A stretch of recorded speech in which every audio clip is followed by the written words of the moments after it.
NIOT के वैज्ञानिकों को समुद्री अभियान के दौरान सोनार सिग्नल मिले।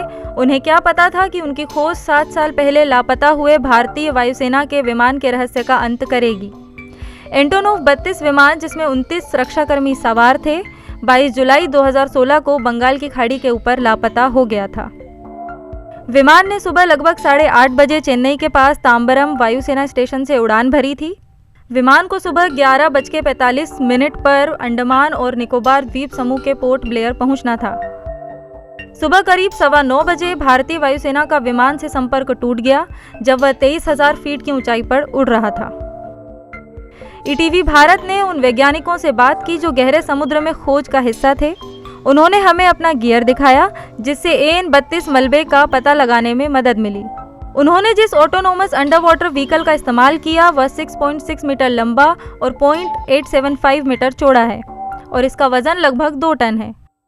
गोता लगाने से लेकर वापस लौटने तक की इसकी कैपेसिटी 48 घंटे की है, जो विमान के मलबे का पता लगाने में महत्वपूर्ण कारक साबित हुई।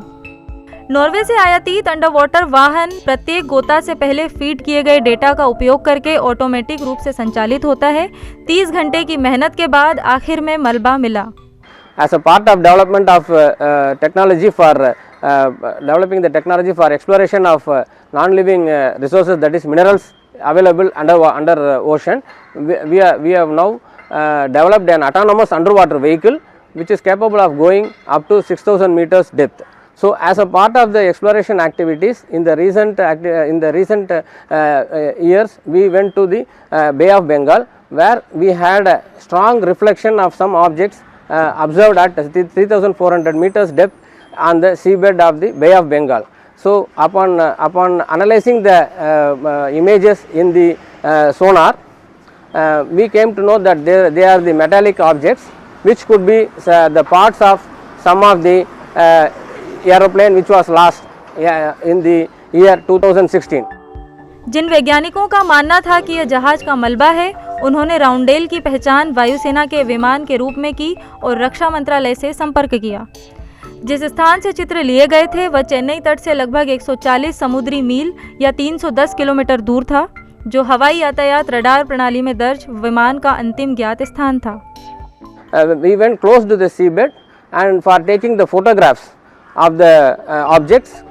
जहाज पर सवार 29 लोगों में से 17 IAF कर्मी थे, जिनमें 6 सदस्यीय चालक दल, 2 सेना से, 1 तटरक्षक और 8 नागरिक नौसेना के लिए काम कर रहे थे।